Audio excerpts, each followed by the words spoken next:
can watch. All right, we are recording. And so I am starting on the career.ku.edu homepage. Please stop me if I go too fast over something, you have a question. This time is for you. And so there's no dumb questions. I want to make sure that y'all are walking away feeling like, okay, I know what I'm doing. I feel comfortable. So please stop me. So like I said, we're at career.ku.edu and we can simply go to the events tab right here. And here you'll see all the events that we have for the upcoming spring semester. And if, for example, you are looking for the engineering and computing career fair or a business career fair, you'll want to go to those respective career services websites. This is just University Career Center, but you can get, I'm going to show you how to get to their events as well. And we're kind of talking about the Career and Internship Expo. So I'll click on View Event Details. And here we've got a lot of information about the event. Obviously, it's from 10 to 4 p.m. on Wednesday, the 17th. Over here, we've got just some quick instructions that you can refer to if you forget what we talk about today and need a refresher. And then also here are some of our preferred employers. So you can always click on them to learn more. But I'm going to take you straight to the event page. You do that by click View Virtual Event Site. And this is going to take us to all the KU career fairs that are happening this coming semester. And we want to click on Virtual Career and Internship Expo. And like I said, if you're wanting to get to engineering, here's how you do that as well. Maybe you want to get to journalism career fair later. You can see all those listed right here. But we're just going to talk about Career and Internship Expo right now. And so this takes us to the event page. And here we can see we have 91 employers signed up so far. We have a great range of opportunities, whether you're looking for marketing, science, sales, whatever it is, communications. We've got a lot of different things. And so I want to first start by pointing out these filters on the right-hand side. So, or on the left-hand side, excuse me, right-hand side of my screen. Over here, you can see we've got a lot of different filters. So we can filter on fields that they're looking for. So here you can see a whole list of different groups and industries.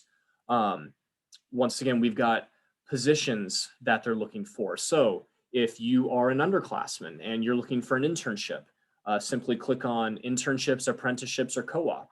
And that's going to filter out over half of the employers right there.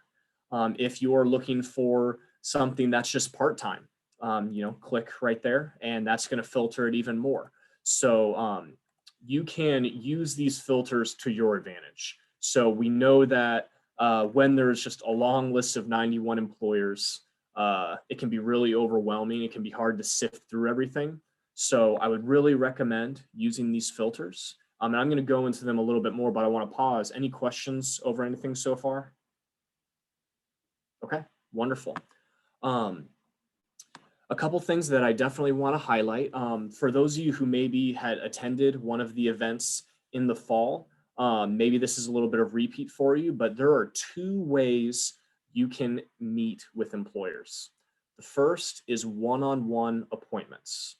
And that's going to be what the overwhelming majority of employers have set up.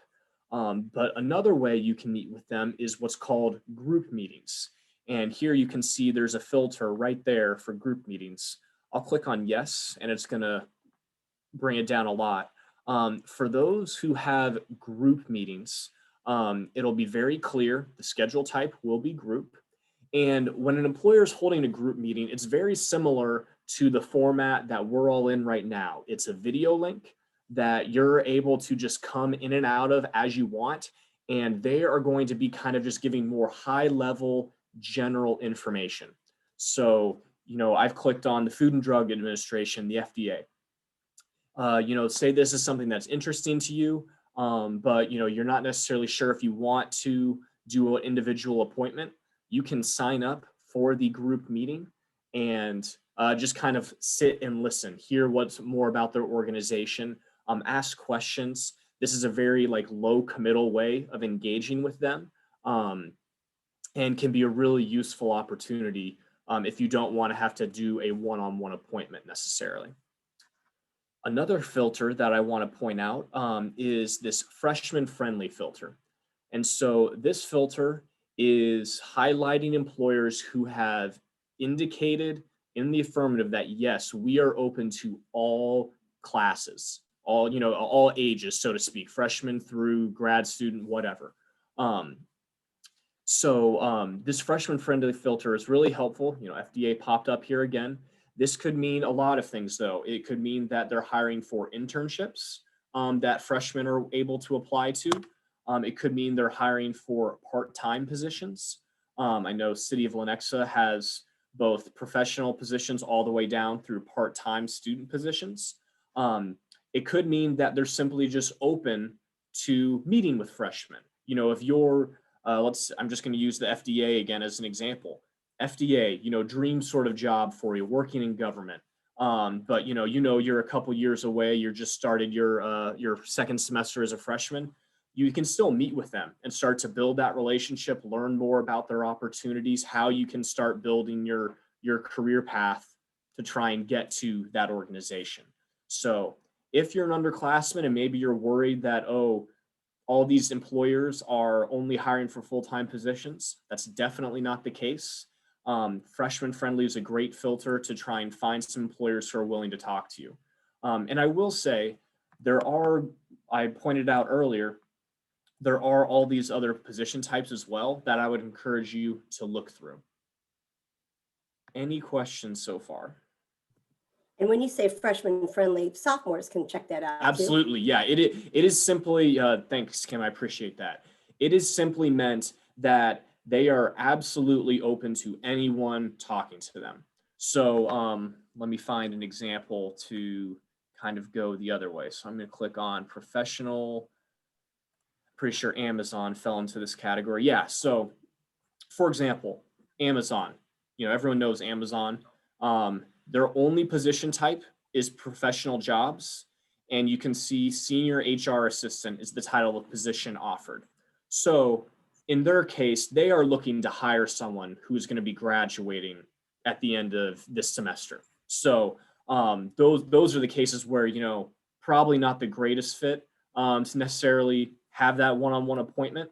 But back to Kim's point, freshman friendly is not freshman only. It just means that they're open to anyone. You do not need to be graduating right this semester to talk to them.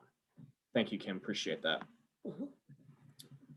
So there's a lot of different little bits of functionality that I can walk through, but the most obvious one is actually signing up for an appointment. So I'm just going to use our friends at the Clinical Reference Laboratory, great organization, as an example. So let's say I am a health major wanting to work here.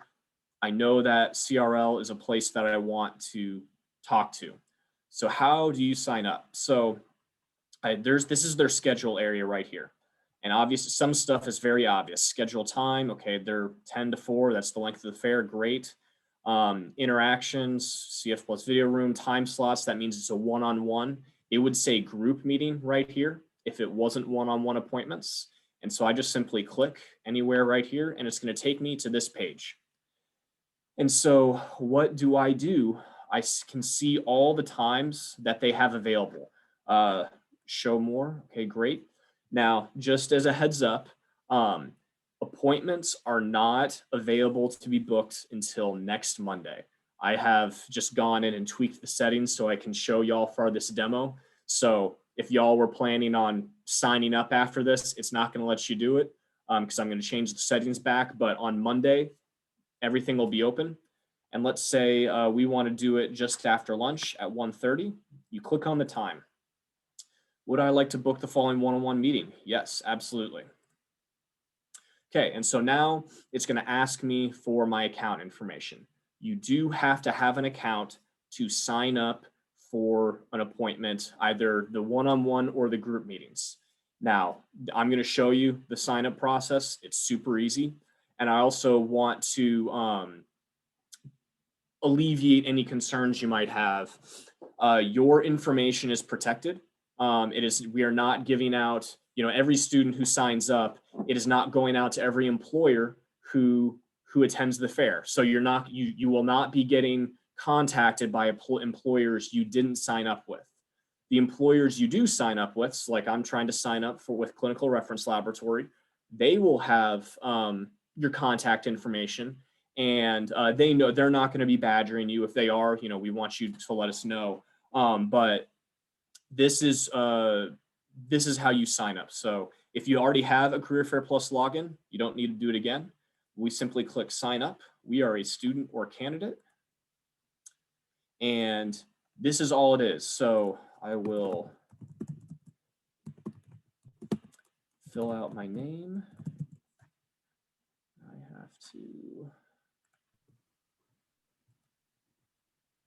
stop. And can students sign up for both the group meeting and an individual meeting? Marshall? Absolutely. Yes, they can. I'll talk about that a little more in just a second. Sorry, I'm creating my fake email that I created for this. And now so it is asking for your phone number required. They do that because Career Fair Plus obviously has video component to it. It is video conversations one-on-one that we do through a video portal. And if the employer is having technical issues, we encourage them to call you at the time of the appointment. And that way they can either reschedule with you or they can just do a phone conversation.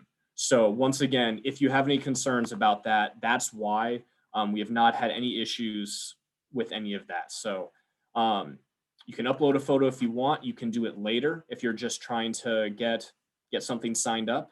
Same thing with a CV or resume. I can upload it. We would definitely recommend it. You don't have to. And if you don't have it ready, just as you're signing up, you can always upload it later. It's very, very easy. So I'll go ahead and hit finish.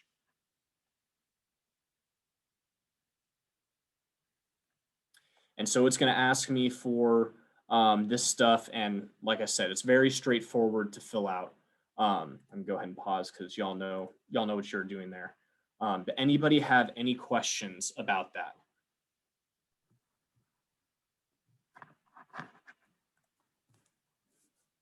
Okay.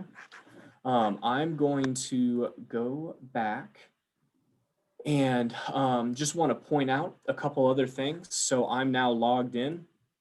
And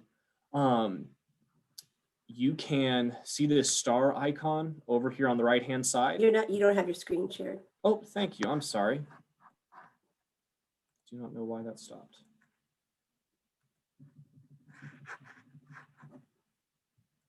Was that not showing for the entire time I signed up for the appointment? You're good. You're good. It showed up the whole time, just not this one. Okay, great. This star icon on the right-hand side, there's 91 employers. That's a lot.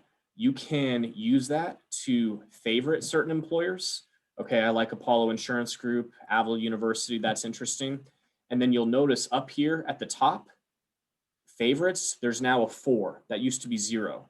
So I can click here, and this can just be a way of narrowing down my list in terms of who I want to really dig into and learn a little bit more about. So, and then also you can add notes. So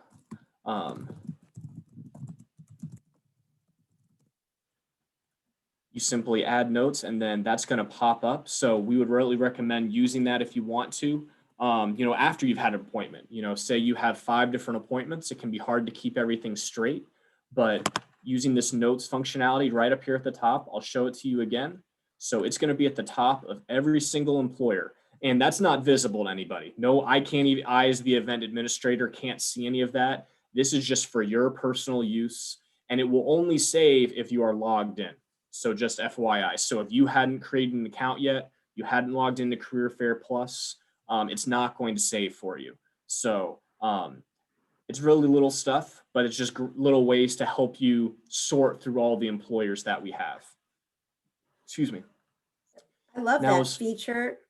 I love that feature because I think what you said really hits home about if you're talking to 10, 15 employers, you might want to write their name down, what you talked about, what you liked about the company, because you will forget. I mean, you're going appointment to appointment, and this is an outstanding way to do that. And you might even want to put, as you're reading and exploring them, questions you want to ask those employers. That might be helpful as well. Absolutely. Any questions over anything so far? Okay, great. Final piece that I kind of want to just talk through about each employer profile. So obviously this information is for you. And so I would just recommend, as you're looking through employers and trying to figure out what exactly you're looking for, just glancing through this information. So, I've picked Advanced Technology Group. They're a consulting organization. And here we can see, okay, well, they're looking for a lot of different things, professional jobs and internships. They're located all across the country. That's interesting. And here's some of the positions that they're offering. And so this information is meant to help you just in terms of trying to find organizations that are interesting and appealing to you. Don't be turned off by organizations that may not paint a complete picture. So what do I mean when I say that?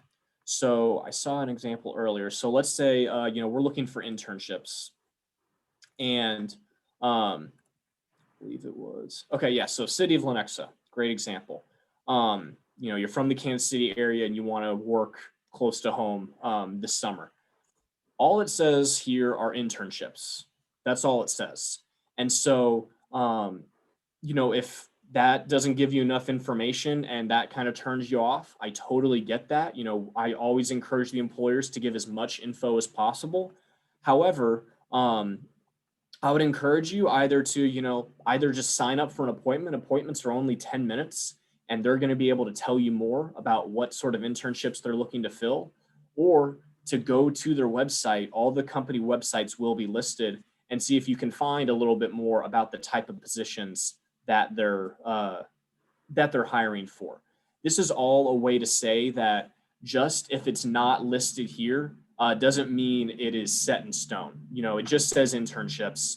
We don't know more, and I would encourage you to always look to know more. These companies want to talk to you. You are not wasting time by any means. They are looking to make connections, and so definitely, when in doubt, go ahead and meet with them anyway, because you're going to learn from them, and it's always good practice just to talk to employers and learn more about the sort of things that they're looking for.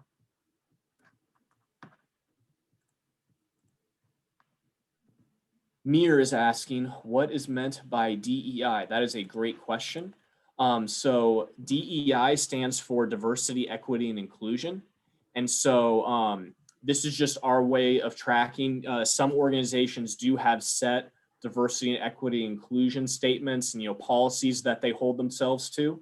And some of them have listed what that is. So if that's something that's really important to you, that is another thing you can filter on over here. I'm looking for an organization that has a DEI statement. I can click yes. Okay, looks like 2/3 of them definitely do. And so that it's just information we're trying to share with you as far as the type of organization that you're looking for. Does that answer your question? Okay, awesome. We have gone over the filters. We've gone over favorites. As far as we talked about how to set up an appointment, I'll do it again real quick. Ready to meet, I'm going to click on the schedule. I will click on a time. I will hit yes. And so once again, this is just because I haven't completely filled out my profile. That's why the screen is showing up when you do that. When you create your profile, it's going to ask you for this. You will not have to do it every time, I promise. It's just when you set up your account. And so one other thing that I wanted to point out, and so I'm going to go back and then kind of highlight it again. So we're talking about City of Lenexa. All it said here were internships. Okay, well, that's a little vague. We want to learn more about that. We want to keep our eye on the name of the schedule that they put, because that the employers can use to communicate information as well. still early in the morning. My brain hadn't even caught it yet. So when we're clicking to sign up for City of Lenexa, here we can see like, okay, City of Lenexa, local government jobs, police internship, recreation internship, crime analyst internship, lifeguards, camp counselors, pool cashiers. So that gives us a lot more information about what they're looking for. And so that can either be like, oh, recreation internship, that sounds interesting. I want to get in on that. Or, okay, nope, none of that's for me. Thanks, but no thanks. And then we can go back to the employer list. A couple of the things I do want to point out. Some companies have put in a detailed description. This is just a little bit more information about the company. Sometimes it'll be just kind of general high level. Sometimes it might be more specific to a particular job that they're looking to fill for. And then a final thing on this page that's kind of fun is over here, they have an assigned recruiter, April Beretta, and we can view her LinkedIn profile. So you obviously don't have to. It's just a way of like, okay, I signed up for City of Lenexa and I want to know who I'm talking to. Okay, April, she's worked at City of Lenexa for 5 years, and just kind of a better way to paint a picture of someone, especially if you are looking for professional jobs or internships. I shouldn't say just professional jobs, but this is a way that you can request a connection on LinkedIn afterwards, or just try another way to follow up, and just a better way to try and put your best foot forward. Any other questions? All right, well, that is a large chunk of what I wanted to go through in terms of the technical side. I want to couple things, and then Kim, I'm just gonna open up the floor just for some high level tips on how to do the video appointments. We talked about it earlier. Your resume is not required, but it is encouraged. If you don't have a resume put together yet, we definitely encourage you to make a career counseling appointment at the Career Center, and we can help you do that. It can only help in terms of aligning you with that organization, and that way you can talk about your qualifications and your skills. The other thing, these are video appointments. So we highly encourage you to test your computer before the day of the fair. So when you sign up for an appointment, and actually, when you sign up for an appointment, you'll have access to the video room, and you'll be able to test it before your appointment. And so, looking at all your screens right now, y'all have done a great job. These are all good backgrounds. There's nothing super distracting or, inappropriate or anything like that. So, where you're doing your appointment is great as far as I'm concerned. But just testing your computer, because when we get to the day of the event, you don't want to have to be messing with technical issues and trying to troubleshoot when you're trying to talk to an employer about a potential opportunity. So if you're having issues or questions about this, y'all should have my contact information. If you don't, I can put it in the chat real quick. And please let me know, because we can get that. That went to just Mir. Let me do that to everybody. We want you to be able to focus on talking with employers, making connections, and not having to worry about technical issues. So, Kim, what are some other high-level tips or advice that you would give in terms of actually participating in the one-on-one appointments? I'm going to put the YouTube video about how to prepare for virtual career fair as far as tips and tricks. It's on the team's website for boot camp. Okay. But I think a couple of things that you might want to keep in mind is do just a little bit of research before you go. On the site for Career Fair Plus, it does tell you a little bit about the position, and I didn't catch if it had stuff about the organization, but go back and look and see, and do a little research so that when you're talking to them, it just shows so much more interest. You could say, well, I was looking at the company website and noticed blah, blah, blah, and I had a question about blah, blah, blah. So do just a little bit of research. Doesn't mean you have to spend hours. Just know a little bit about the person with the LinkedIn and the company. And then can I interject real quick, Kim, on that? Yeah, you bet. So, and one thing that it's kind of a double-edged sword. And I think Kim would agree with me that these two things go hand in hand. It's also okay not to know things. So like, there is that information on Career Fair Plus about the company, about the organization, but none of these organizations are expecting you to know everything about them. They're not expecting you to know a lot about them. That's why these fairs exist. So Kim's absolutely right. Knowing some information can really help you stand out, but questions are good. And that's why these recruiters are here to answer your questions. So this is not, you're not trying to take a test, so to speak, and having to already know things and, be real comfortable and, be super familiar with them. It's okay to ask questions and be curious, and that's why they're here. So sorry, keep going, Kim. No, that's great. The other thing is don't write off companies because you haven't heard of them, or you think, oh, that's not what I want. For instance, Lily, say I'm not picking on you directly, but you're marketing and you really want to work for this marketing firms and advertising agencies or something, and maybe you don't see the one that you want, your dream job. There are so many great companies that are maybe you haven't heard of and are smaller, that actually when you come right out of school, you're going to get to do more things because it's smaller, or maybe it's not as well known. So don't underestimate some of these companies that are coming to KU that say, yes, we want to hire KU students, because there's lots of growth and opportunity and a learning curve that can really be beneficial compared to some of the others. Also, when you are, is anybody nervous about this? Is anybody nervous about meeting employers? Put a little icon up there, reaction. Let's see it. Yes, yes. Okay, what are you nervous about? Give me some questions, or anything that you want to know. Not, I've got stuff to say. Anybody? Okay, so here's one of the ways that you can overcome nerves, right? Realize that, yes, they're interviewing you, so to speak, but you're also interviewing them. Have confidence in your ability. You are an outstanding graduate of the University of Kansas, or soon to be, or a current student that has a lot to offer. And the best way to overcome those nerves is to be prepared. Know your skills and what you can provide to the company. And when I say that, what do I mean? I said, have a little elevator pitch about yourself. And when you go in, don't just, hi, yeah, hi, my name is Lily Corp. I am a senior at the University of Kansas, earning my degree in marketing.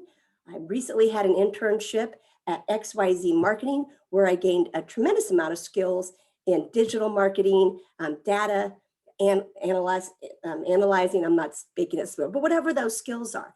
And know yourself and be confident in what you can offer. They're not looking for somebody that knows everything, right? They're going to train you on some of the things. What they want to see from you is, do you have what we've talked about in previous boot camps, those soft skills, like, can you work in a team? Are you a good communicator? This is an opportunity. It's only 10 minutes, but to just give them a little taste of it. So if you're nervous, just prepare a little bit, and that's going to help quite a bit. And then when you're talking to employers, the best thing to do is to dress professionally. That doesn't mean, guys, you have to put on a coat and tie. I think it's a little less formal now that we're doing Zoom and people are working with pajama pants, right? And their tops. But actually, I don't really recommend that for that, because somehow something will happen where you'll have to get up and do something and they'll see your polka dot pajama pants. So try to avoid that at all costs.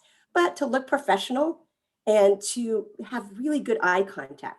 I did a mock interview with a student yesterday, and she didn't realize it until I played it back, and I told her she was looking at the person. And so if I'm looking at mirror. So it doesn't look like I'm not engaged, does it? Because I'm looking at you. Whereas if I'm talking, now it looks like I'm really engaged with you. So little tips like that are going to make you stand out. And there's several of those on our website that you can review. So also, don't arrive late. Show up a couple minutes early. You want to do that. There's nothing more stressful than to be running behind, and then you get flustered and you have to apologize. Be in there in the room a little early. And Ken, I'm going to jump in right here. Please so we have a question: how many appointments can you book? Great There is not a question. limit. That's a great question. There is not a limit. One thing that you will find, and I promise you, it's just how the system's designed. It's not going to allow you to book back-to-back appointments. So the fair starts at 10, and let's say you get out of class and you can start doing appointments at 10:30. You book a 10:30 appointment. And you're looking for your next one. It's not going to let you book an appointment at 10:40. It's going to let you do it at 10:50. So that's just the way it's designed to do. And the thinking behind that is what Kim just mentioned, that, running late, that's going to give you time to, if you want to make a note or just go to the bathroom, get some water, and then you can go in and join your next appointment a minute or two early. You don't need to worry about the system kicking you out of your appointment. Let's say we're in a meeting right now and the appointment ended at 10:35. It's not going to just automatically kick you out of the video room or anything like that. And one final thing, when you are trying to get into your appointments, you're going to, if there's someone else in there, it's going to give you the opportunity to knock, do a virtual knock, and it's going to give a notification to that employer representative that you're there and you're ready. And so go ahead and do that when you get the chance. It just gives the signal to them that, okay, hey, it's time to wrap up, because they're not always watching the clock. They're trying to engage with the student that they're with. And so just do that. And also, I put my email in there.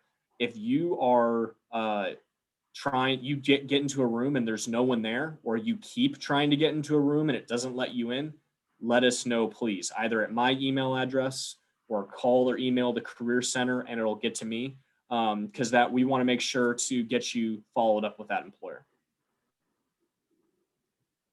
Any final questions? There's another question. What is your advice if you are asked a question you can't answer or can't answer right away? Great question. That's a great question. And sometimes they'll ask you a question and you start, and it gets you really flustered. Just be honest. Just be very honest. I don't have a good example to display and let me ask you, if they ask you a question, could you give me an example, Josiah, of a question? Are you talking about if they say, can you tell me what your greatest accomplishment is, or what are you thinking? Just to be more specific, to make sure I address it right. I think that question right there that you used, Kim, just something like that of, okay. Or maybe it's, what sort of opportunities are you hoping to find, or do you have a dream job? I think any question, like you said, Okay. Kim, it's okay to pause. It's okay. I'm not exactly sure. Keep going, Kim. I'm sorry. Yeah, that's a great question, and I will have to think about that.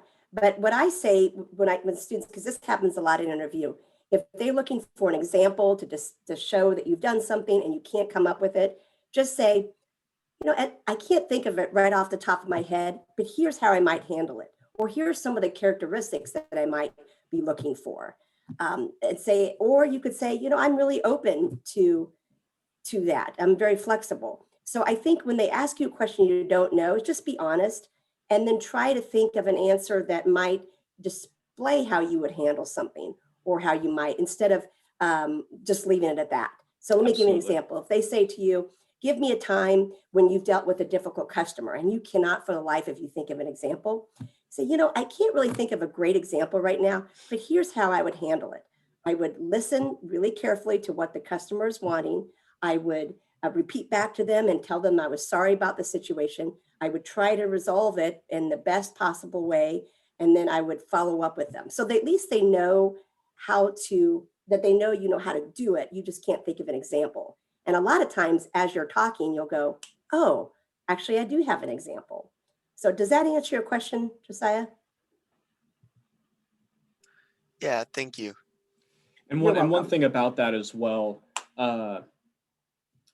you do not go into this expecting these are not going to be formal interviews that are happening. Right. These are appointments. These are conversations.